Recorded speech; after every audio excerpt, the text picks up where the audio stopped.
Okay, sounds good. Okay, so I think you guys can see my little slideshow. Yep. Uh, Yep. so my name is Michael. I'm with Mac Insurance. Um, I'm in, we are a full service insurance agency based out of Portland, Oregon, but we insure all across the country. Um, One of our specialties of many is tiny house and alternative living insurance. So this is just a little bit of information about our agency, our product. And if you have any questions, if they're really quick questions, I'll try to answer them on the spot. If it's something that requires a longer explanation, I may save it towards the end. But feel free in the chat to ask any questions that may pop up. So let me see here, a little bit about us. So we're independent brokerage for insurance, meaning that we do insurance of all different kinds. We have been around since 2013, and we specialize in tiny house and alternative living since 2016, which is about 8 years now. So quite a bit of time. The staff include myself. I'm the owner, Peter and Lorna, which are our tiny house specialists.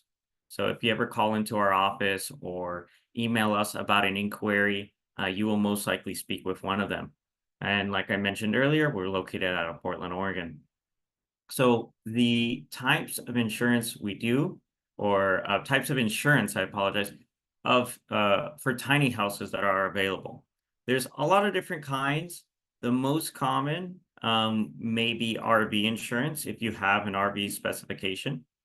There is also mobile home or park model insurance, and that park model is if you're under 400 square feet. There is also van conversions. I don't consider them, and also in the eyes of insurance, we don't consider them tiny houses, but but they do kind of fall in that category. So van conversions, and then there's actual tiny house homeowners insurance, which can also include yurts. So if you are a tiny house dweller, or if you're someone who is looking into purchasing a tiny house, these options can be available to you. Let's see. So this is something that has come up more and more recently as time has gone on what qualifies as a tiny house. When I think in 2016, when we first started insuring them, the typical tiny house and wheels was the most common type of tiny house out there. People have now gotten really, really creative and have basically turned other things into tiny houses. Oops, I apologize. I think I skipped a slide. Yeah, I apologize. Let me go back to it. Yeah, so there we go. So like I was mentioning, people have gotten a lot of really creative, and it used to be the traditional tiny house tiny house on wheels that was just basically that's what everybody had. Over time, people got more creative, and there's some things that just straight up aren't just not tiny houses. They are not built the same way. They're just something totally different. And this could be converted sheds. So we see a lot of people taking like Home Depot sheds and converting them into livable dwellings. And they may be a tiny house by definition, but in the eyes or in the world of insurance, we don't see them the same because they're just not built the same. They're not built on a trailer frame. They are built much more differently. I don't know what type of foundation they really use, if any. So the risk is very, very different. A lot of them are not mobile compared to tiny houses on wheels that are. So we don't consider them as insurable tiny houses. So if you are thinking of tiny house alternatives, be sure that you are building something or purchasing something that is insurable, because I can tell you right now, we don't insure it, and I don't think anybody else will. Converted trailers. So what I mean by converted trailers, this would be something like a semi-trailer. So people take semi-trailers, and yeah, it may be big enough to be a dwelling, but it doesn't mean that it is a dwelling or should be a dwelling. And the reason being is similar to the converted sheds. Those converted sheds are meant to be more for storage. Trailers or semi-trailers are not meant to be lived in. So you're taking things that are not meant to be lived in, converting them into something you could live in. But again, unlike a traditional tiny house that is meant to be lived in, we are not going to be able to touch those things. And then the third one on our list is self-converted vans. This is a little iffy because although auto insurance exists and it's been around for forever, a lot of insurance companies just don't want to touch it. There is different levels of coverage depending on the type of conversion, how comprehensive the conversion is, and who has done it, whether it's yourself or it's professionally converted. We'll touch on that more later. But basically, if it's self-converted vans, that's going to be a really, really tough market. And I'm sure anybody who has one can probably tell you. We do have one question. Let me see. Oh, container homes. This is a very good question. Container homes are insurable. That is the one exception. So it's not meant to be lived in, but for whatever reason, our insurer does accept it as an insurable type of tiny house. Let's see. So types of coverage to be aware of. Let's see here. And again, this is kind of when you're shopping around. First coverage is going to be dwelling. This is the actual tiny house structure itself. If you're looking at an RV policy,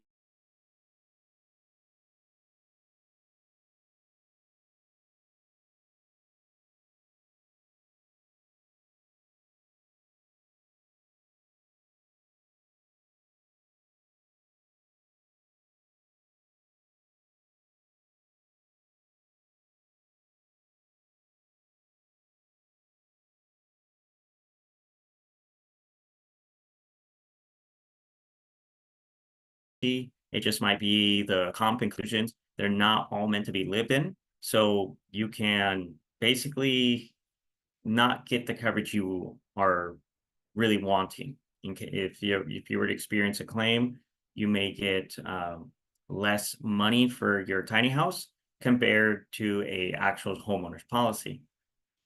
Also, one advantage to our homeowners policy, and that again is something that you should be looking for if you are on land and you have a separate structure, let's say like a detached shed or a deck, something added on to the tiny house or just to your land.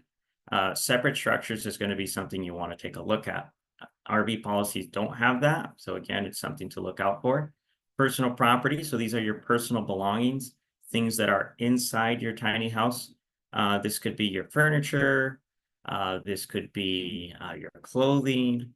Your like kitchen supplies, pots, pans, silverware, those kind of things. Anything that is not attached to your tiny house is going to be considered personal property. So you want to make sure that you have a decent amount of personal property when you're shopping around. There is some policies or types of coverages out there that is going to be limited.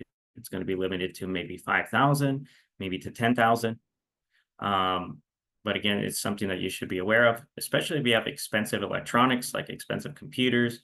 A lot of our customers kind of work from home, so electronics is a very big thing for them. So again, if you're shopping around, you want to make sure that you have a fair amount of personal property coverage for your belongings.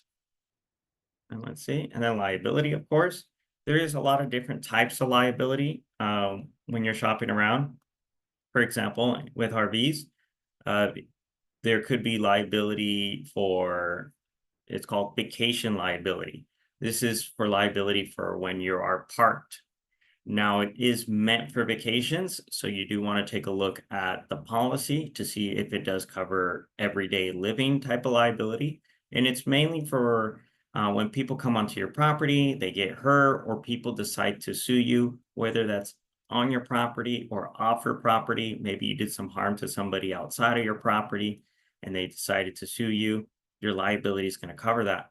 On homeowners insurance policies, not just tiny house homeowners, but on all homeowner policies, your liability is going to cover lawsuits and any type of harm that anybody suffers on your property.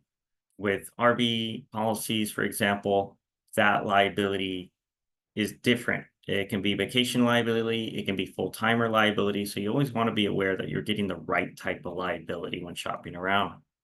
Now we got a couple questions. Let's see. I froze. I hope I'm connected again. Does it include deck and outside? So separate structures does include deck and the deck and outside structures of the tiny house. Sure, if I missed another question. Oh, I'm good now. So another thing that we see with people shopping around for tiny house insurance is theft of the tiny house and personal property. So this can sometimes be an exclusion, or there could be a restriction. Theft of the tiny house, although it's uncommon, it can happen. So that's a coverage that can be provided in our policy. And theft of personal property, that's also something that can be restricted in some policies. Our policy does have some sort of restriction. I think it's a $3,000 max. I don't quote me on that, but a lot of other policies also have a restriction on theft. So if you're concerned about theft on, let's say, really expensive stuff you have, like those electronics I mentioned earlier, there is policies out there that can extend theft coverage if needed. But for a lot of the people who are living off grid, or let's say on their own land, that theft restriction is really common on all types of policies. Let's see here. Okay. And year-round mobile coverage, just kind of like I mentioned earlier, with some policies, whether it's a park model, mobile home, if you are mobile, or you plan to be mobile throughout the year, you want to make sure that is something that's covered. A lot of policies have a restriction. They allow only one move a year, or sometimes no moves a year. Our policy does not have any restriction on mobility. So let's see here. So there is a fit for RV policies. I'm gonna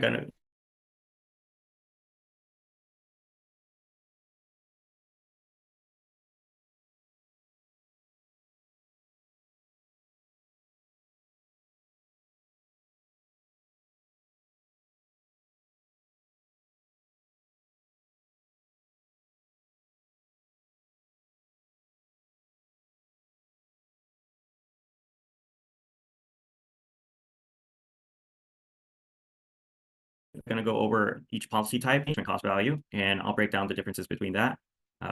Replacement cost, I'm sorry, actual cash value is the amount or the value of your tiny house with depreciation. So, for example, let's see here. Oh, I'm sorry. I think I froze again. Sorry, and I also skipped a couple slides. All right. Sorry about that. Okay. Awesome. Thanks. I'm good now. So with actual cash value, it is the value of your tiny house with depreciation.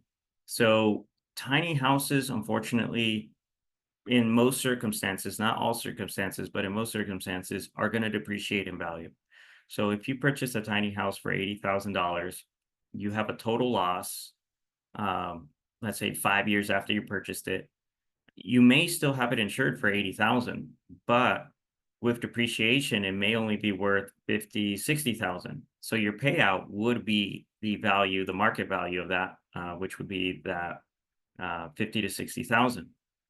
If you have replacement cost value, you will get the 80,000 you originally insured it for. So if you, again, have a tiny house, you use it recreationally, you're not using it as a full-timer, or you're not living in it, actual cash value might be okay with you or for your situation, but most people, if you can get replacement costs, especially if it's new, that's the only time you are able to get replacement costs on an RV policy. Most RV policies on used tiny houses, even if it's a year old, is not going to be an option. If you don't have any separate structures, again, an RV policy can work fine for you. Personal property, for the most cases, you have the option of doing actual replacement cost, or I'm sorry, actual cash value versus replacement cost. So you kind of have that option. Again, the liability can be very different. So depending on the use, you can get your auto liability cover you while you're moving. You can get full-timer liability, and that's, again, if you live in it full-time, that's your primary house. Or if you're using it recreationally, you can have vacation liability, and that will work for you. But again, when you're shopping around looking for quotes, especially RV quotes, you want to make sure you're getting the right type of ability for your living. Right type of liability for your living situation. It can have restrictions, exclusions for tiny houses, including mobility. So even though it's an RV policy and your tiny house might be RV certified, when an adjuster comes out to take a look at your tiny house, if you ever do have a claim, they will look at the tiny house and be like, yeah, it's an RV, but it doesn't look like an RV. And if it quacks like a duck, it must be a duck. So it's not an RV. So if it looks like a tiny house, it must be a tiny house. So that does happen a lot. And we have gotten a lot of our customers come to us saying, hey, I have a RV tiny house. I had a claim and it just, they denied my claim because um, they said it wasn't an RV. Let's see here. Someone asked if there is vacation rental coverage for tiny houses. In an RV policy, there isn't, but in a tiny house homeowners policy, there is. Let's see. And that's kind of what I think my last point there was there is not coverage for Airbnbs or rentals in a tiny house homeowner policy. There is, which I will touch on in a bit. On mobile home park models. So a lot of tiny houses can also fall in this category. This is becoming increasingly more popular. So if you have a tiny house, it's probably 399 square feet and it could qualify as a park model. A lot of them at least, are going to be in park model parks or mobile home parks. And they are really good policies if they're not mobile. So they do offer replacement costs. It's meant for really stationary only. And it provides pretty much all the standard coverage that a regular homeowner's policy will have. So separate structures, personal property, that kind of stuff. So if you do qualify for one and your tiny house is a park model, because I guess a park model, let's see, I guess a park model can be a tiny house, but not all tiny houses are park models. They do have to fit certain specifications. So if you have a tiny house that legitimately is a park model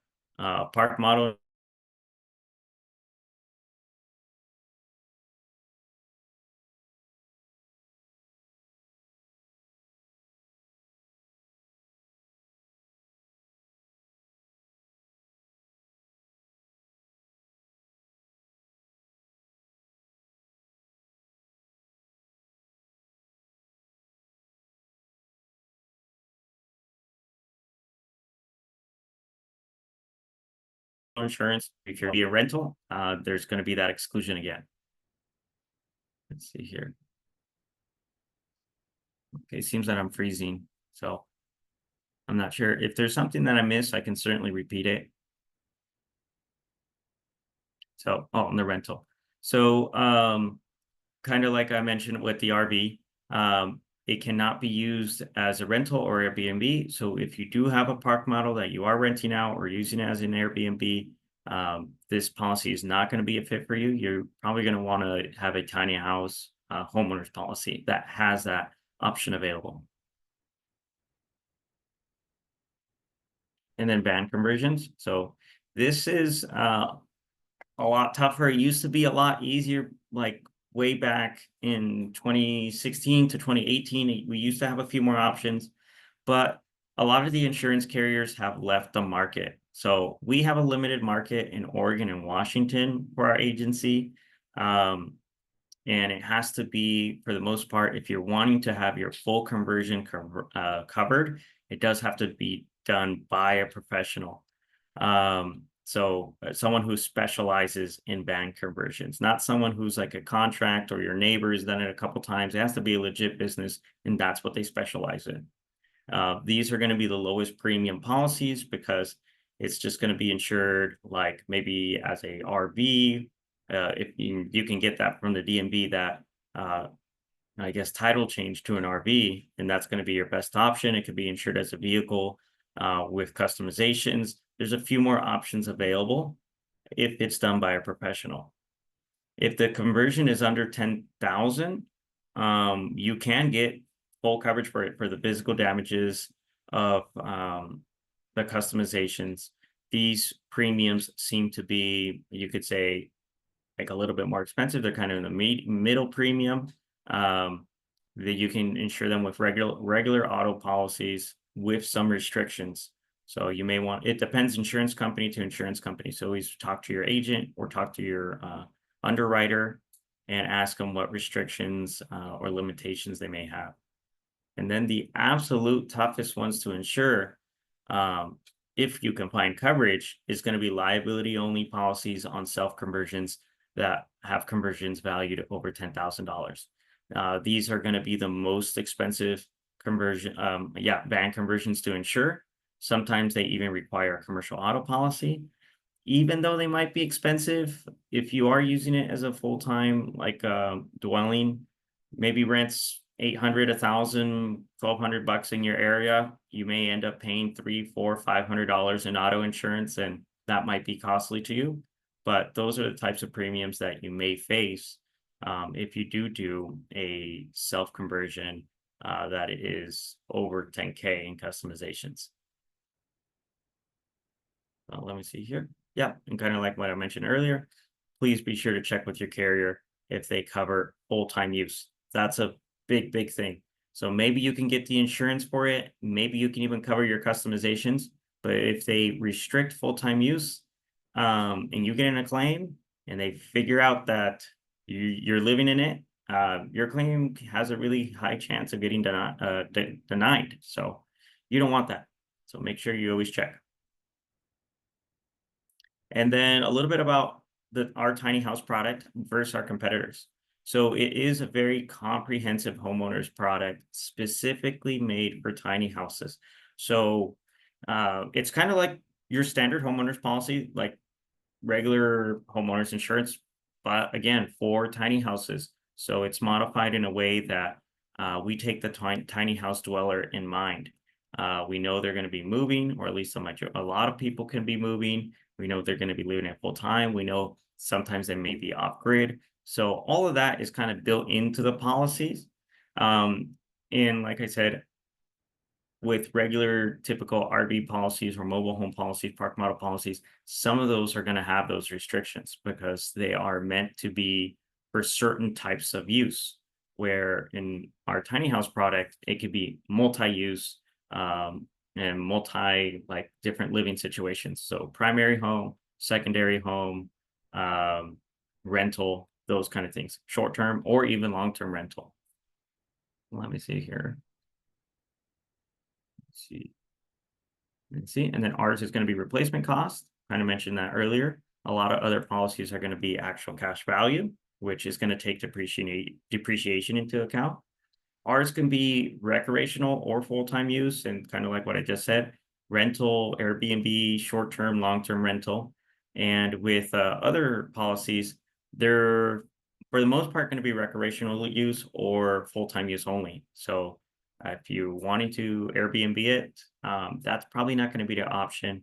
If it is a secondary home, that may also not be an option. So again, check with your carrier, but in our experience, that is typically not an option with most other carriers. Let's see here. Again, we can insure mobile tiny homes. A lot of other people or carriers don't want to touch anything mobile. They say, okay, we'll insure it, but if it's stationary, once you move it, well, you get a non-renewal or a cancellation request, which is not fun. And then most other carriers, you're going to have to call a 1-800 number. With us, it's basically a local, in this case, a 971 area code number. So we're based out of Portland, so that's our area code. But you would talk to someone at a personal level. So you'd talk to me, Peter, or Lorna. You can also send us an email, and our line also accepts text messages. So if you're in a rush and you don't have time for a phone call, you have that, I guess, flexibility with us. Let's see here. So a little bit of the products we offer: the tiny house insurance, professional converted van insurance. And again, our markets are limited to Oregon and Washington. But we could probably recommend, if you're in a different state, what carrier to touch base with if you do have a van conversion. So if you're in California, we could probably recommend somebody for you. Hard-sided yurt insurance. We also do soft-sided. I haven't updated this yet, but we do different types of yurts. It is a little tougher of a market, but for the most part, I would say 9 out of 10 years qualify for our tiny house product. But we also do tiny house builders. We do general liability, inventory, builder's risk, commercial auto, cargo, transportation. So if you are a builder, we can certainly help you out with that. It's a very tough market for most insurance agencies out there, but we have actually more options for builders than we do, unfortunately, our tiny house dwellers. Commercial insurance is a little bit easier for us on that end. So if you are a builder, feel free to get in touch with us. And we insure all across the country for that. And then just kind of to recap our tiny house insurance product, we are licensed in about 45 states. I think we're probably closer to 48, almost all 50. We don't insure in Washington, D.C., Maryland, and I don't remember what other state, but pretty much every single state, including Hawaii and Alaska.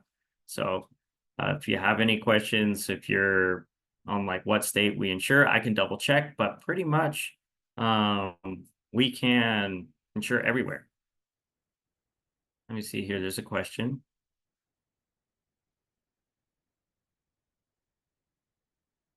Let's see here. Oh, that's not aimed towards me. Let's see. So our homeowners insurance policy, if you've ever taken a look at a homeowners policy, you might have seen this type of language before. This is a DP2 type policy. Most standard homeowners policies are going to be DP3, which is going to be considered a special conditions policy. This is a DP2 is a broad conditions policy. The big difference is we don't cover flood and earthquake, and we do have some restrictions on the East Coast and Gulf of Mexico. So mainly Texas, Louisiana, on hurricanes. So you do have to be at least 75 miles inland to have hurricane coverage. If you are closer to the coast than that, you are going to have that exclusion. The reason why we have that is because it is a super common claim. A lot of insurance carriers, for the most part, are, you could say, leaving the states that they used to cover wind and hurricane on. So because this is a fairly newer product, it's only been around, I think this specific product since 2018, 2019, I want to say, it does not have the funds, the backing like other insurance companies do that have been around for, decades and decades and decades. So we just can't afford, unfortunately, to cover those type of losses. But if you ever want to Google what a DP2 policy covers, you could just look it up on Google. You can see that it's extremely broad. It covers pretty much all natural disasters and accidents. Let's see. And again, we have the only tiny house homeowners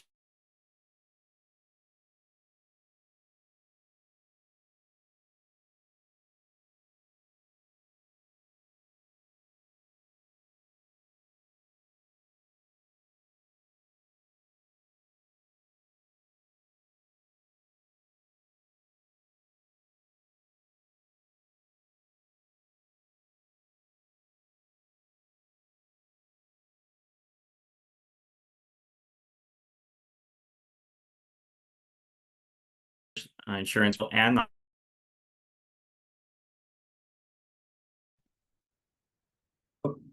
think I got disconnected there. Yeah, you bounced off and were frozen for just probably 15 seconds, but you're back on. Okay, sorry about that. I was saying, I finished a little quick, but I'd be more than happy to take this time to answer questions. So feel free to ask any questions you may have in the chat. Let me see, I do got a couple here. So someone is asking if we offer, I would assume general contractor liability and bond in Washington. Yeah, we do. One of our other specialties, aside from tiny houses, is actually contractors. So if you are a builder and you're using your contractor's license, we can certainly help you out. If you are a manufacturer of RVs, we can also do that. And if you are a there's a few different ways to build a tiny house. Contractors, manufacturers.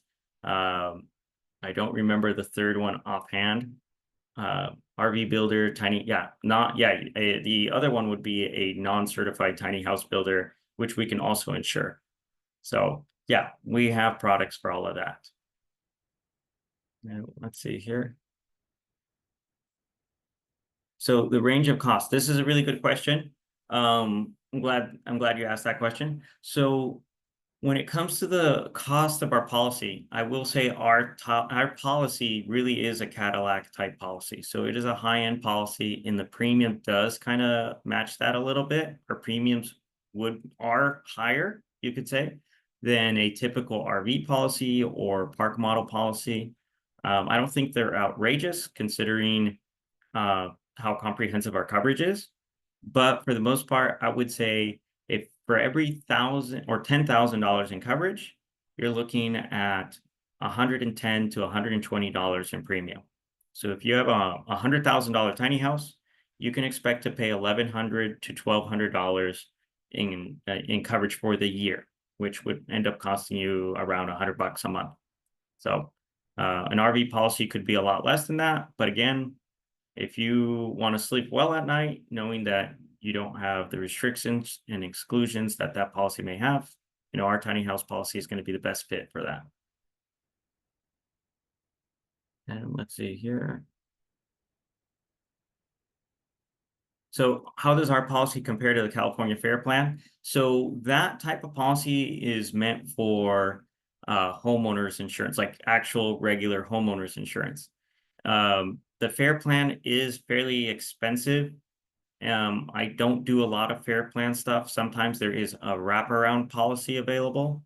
So for example, this is going to be a little bit educational, but in California, a homeowner can get a California Fair Plan and a homeowner's policy together to create a standard comprehensive homeowner's policy.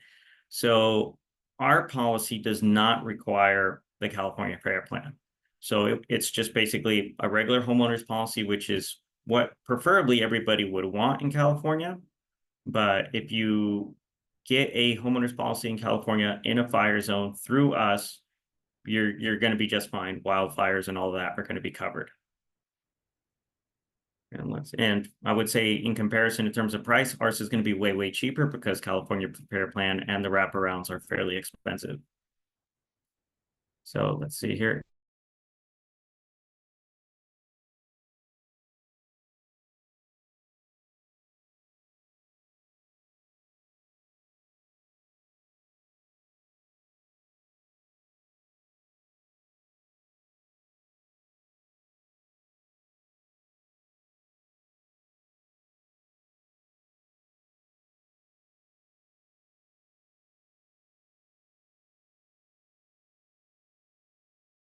Builder, manufacturer, and contractor. Yep. Yeah, someone mentioned about the manufacturer. Oh, I think I have froze again. Sorry about that. My connection looks fine, but I guess I'm freezing.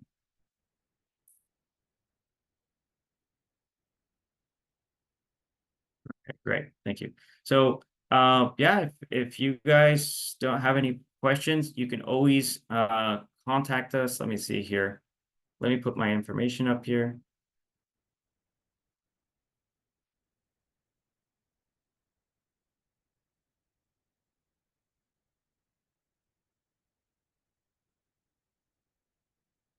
Here is our info.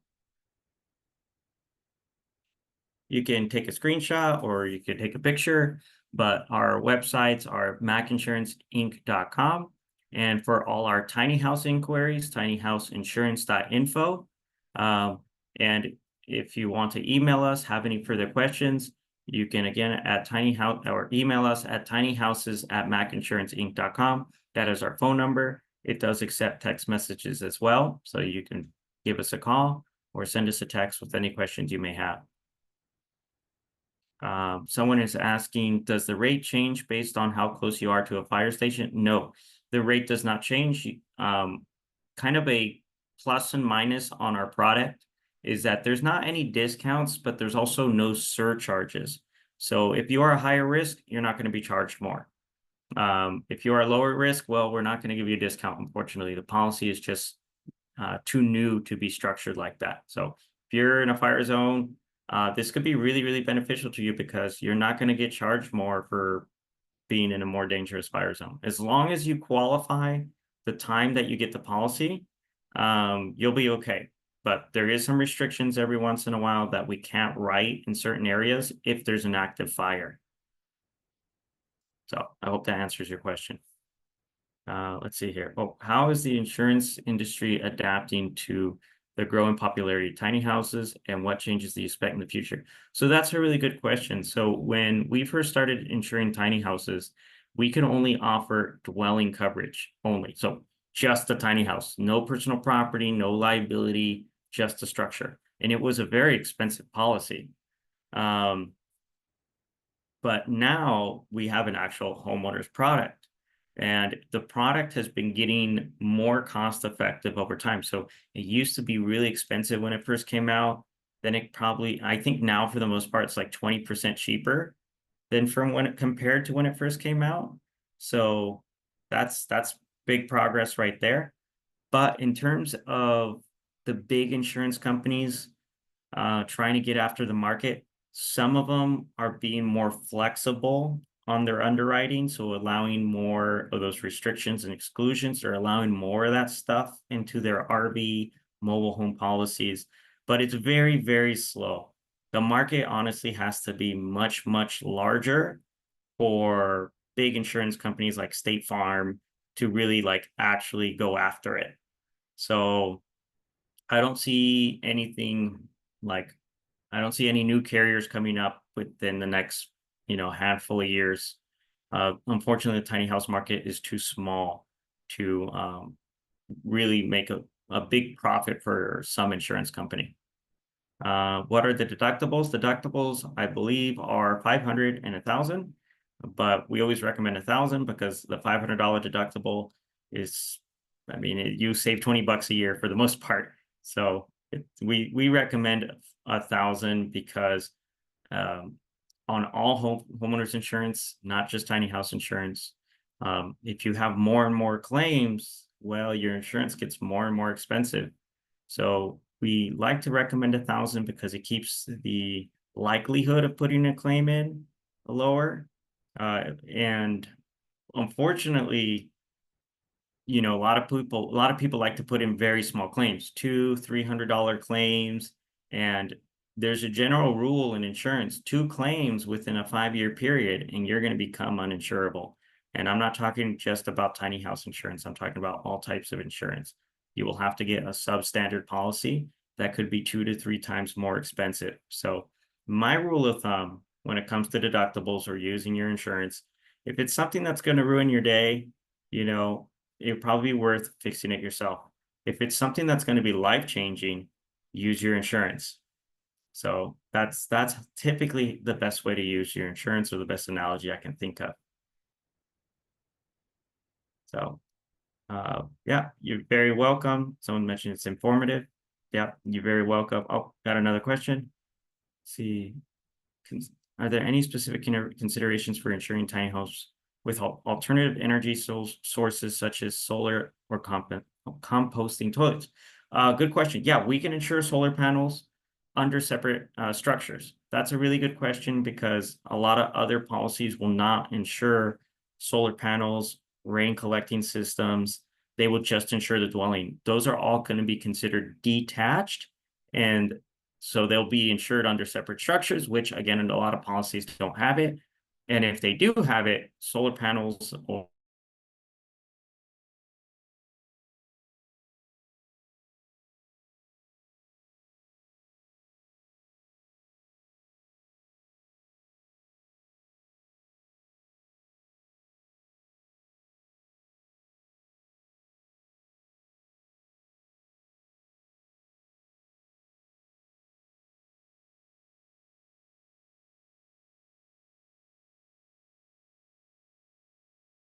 other, remember now.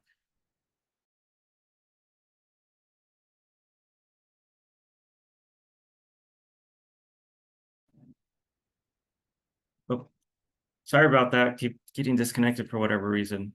But I'll just continue from where I left off.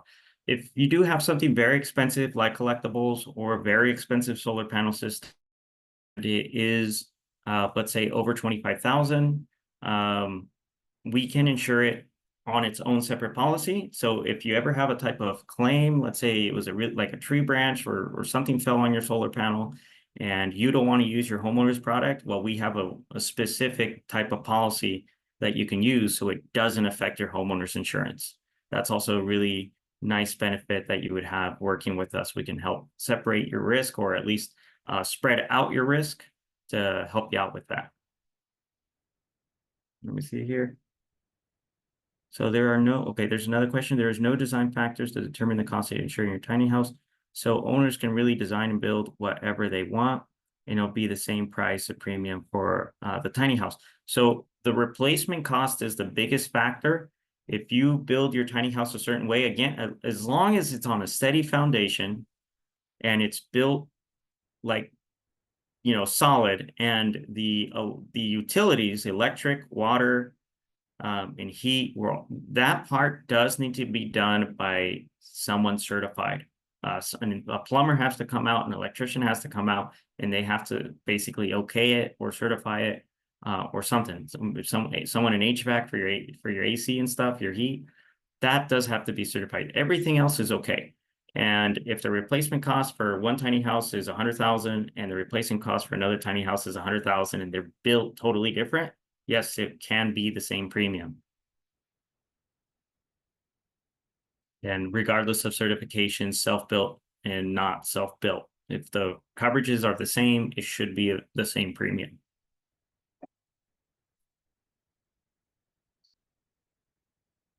It can be on wheels. So what I mean by foundation is like a trailer foundation, normally, or it can be on a solid foundation on a property, but it can be a tiny house on wheels. Yes, that's the most common type of tiny house we insure. And let's see, if you upgrade your tiny house, you just need to adjust the replacement cost. Yes, that's correct. On renewal, we do reach out to all our tiny house customers on renewal stating, hey, here is the information we have on file for you. Here's your coverages. Do we need to make adjustments? And most of our customers say, yes, I made this upgrade. Can we maybe up the replacement cost by $10,000? And it's just that easy. On your renewal, it will be applied onto it. If you made a really, really big change, like a let's say a $10,000 change, $10,000 upgrade, we can make that change immediately.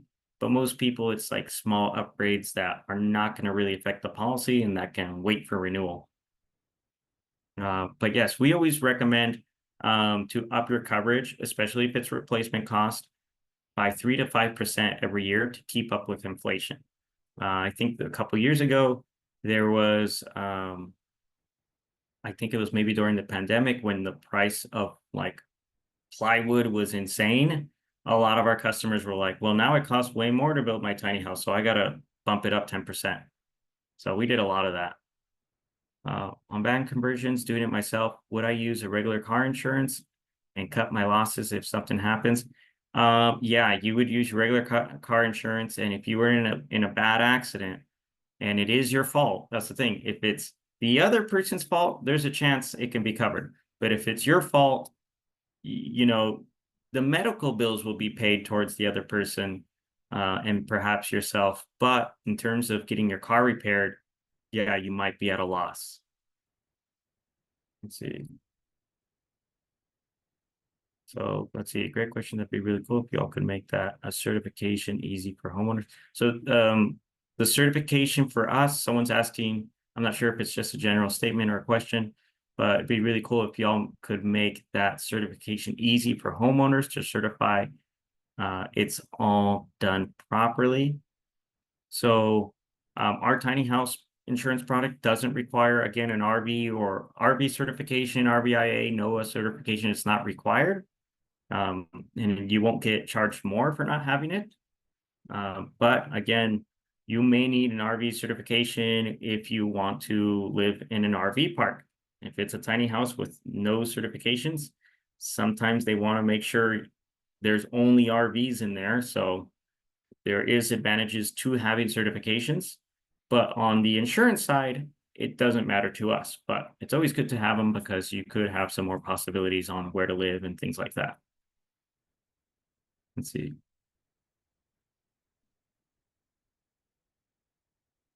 So let's see here. So Michael, you said electricians, plumbers have to be certified or certify it's done properly.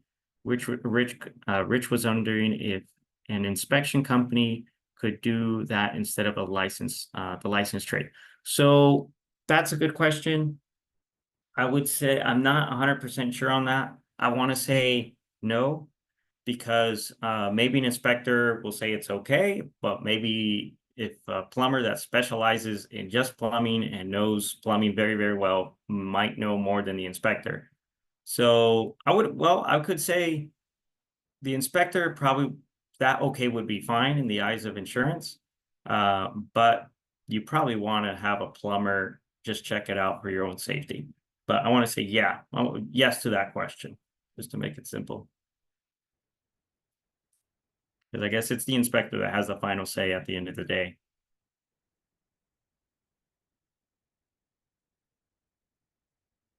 Do you need to have an inspection in order for the policy to bind? No, you don't need to have an inspection. It's something we do heavily recommend.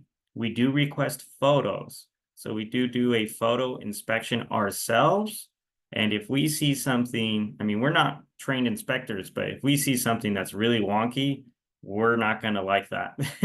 Not that it does happen. I would say maybe 1 out of 100 tiny houses we inspect, we say, you know what, this is not something we can insure. You need to fix this, and then we can insure it, and then they fix it. But even then, there is some cases where it's just like, yeah, this is tiny houses is like built with cardboard, and that's not going to be something we feel comfortable insuring. Let's see here. And I think that's all the questions, and I got 10 minutes. Let me see. Who do you work with to do your inspections? So our inspections are done by our agency and the underwriter and the insurance carrier. So you could say our agency, we're going to be looking at your pictures first. And then we're going to send that over to the underwriter. And the underwriter is the person who kind of says, we can insure this, we cannot insure it. And for the most part, us and the underwriter agree almost 100% of the time. I have no joke, probably 99.5% of the time. And then the insurance carrier, if the underwriter says it's okay, they're almost always 100% they're going to agree. They have not turned down a risk that the underwriter has sent over. So there is a sort of an inspection process, but in terms of like an actual inspector going out to take a look at it, we don't have that. We review it, underwriter reviews it, insurance company reviews it, and we all give the okay on it. Let's see, but we don't work with any inspectors.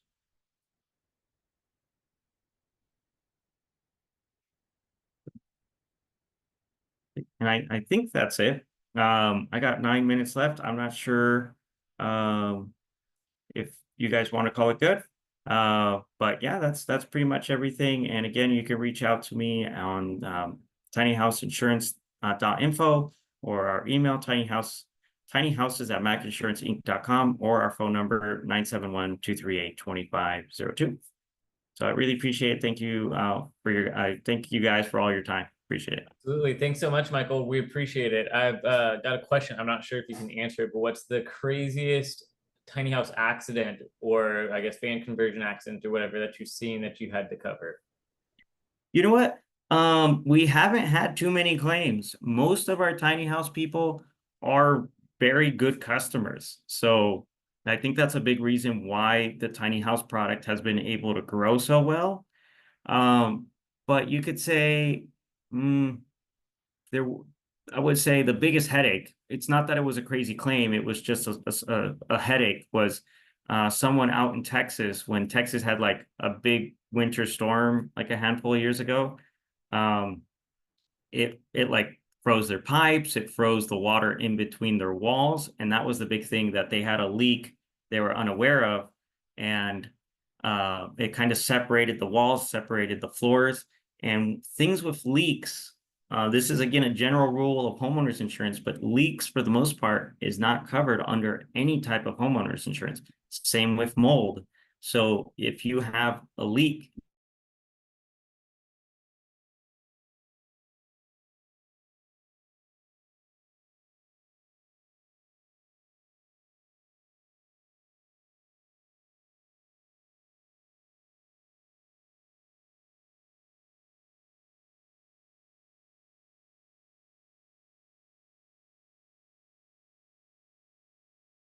it took, I would say, a couple months to really get it all paid.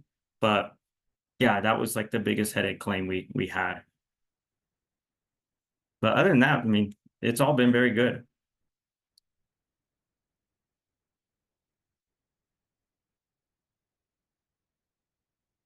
Let's see.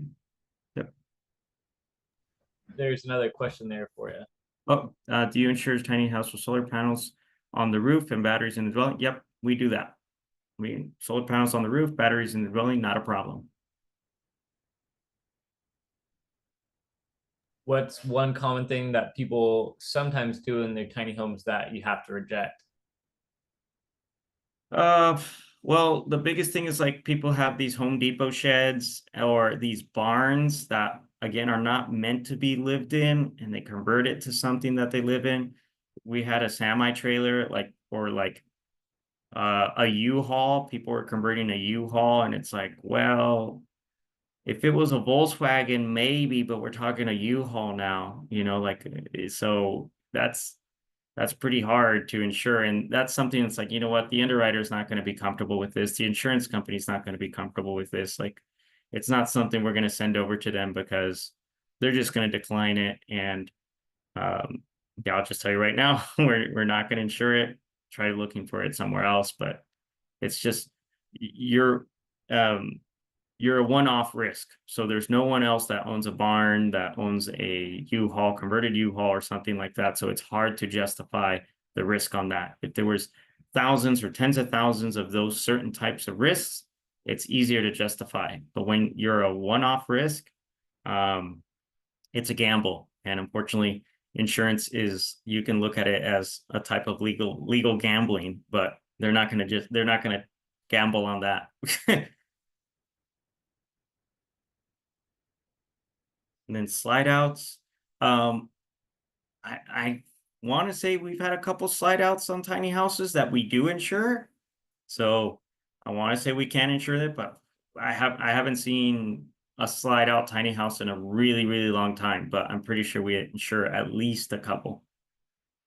Pop-up roofs, I haven't seen a pop-up roof yet, but we'd always be open to taking a look at it as long as if it was built correctly.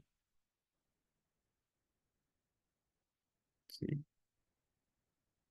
Let me see, if it's more of a green tiny home, the policy better. Is the policy better? I would assume the premium. No, because we don't have any discounts and surcharges. So if you do have a really green tiny house, unless the replacement cost is lower because of that, your premium is not going to be lower. It's going to be just a standard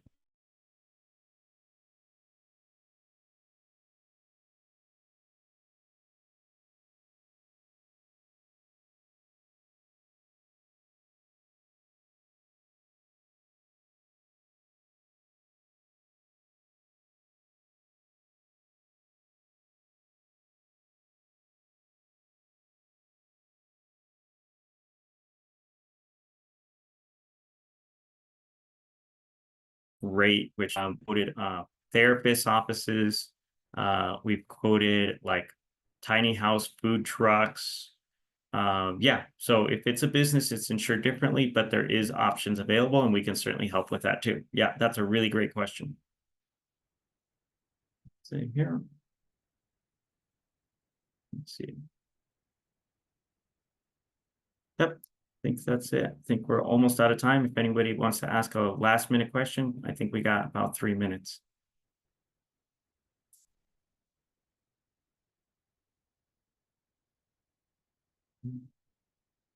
Oh, I will end with, if you do have a social media following, please reach out to us. We are trying to get the word out, and we're trying to collaborate with more tiny house people.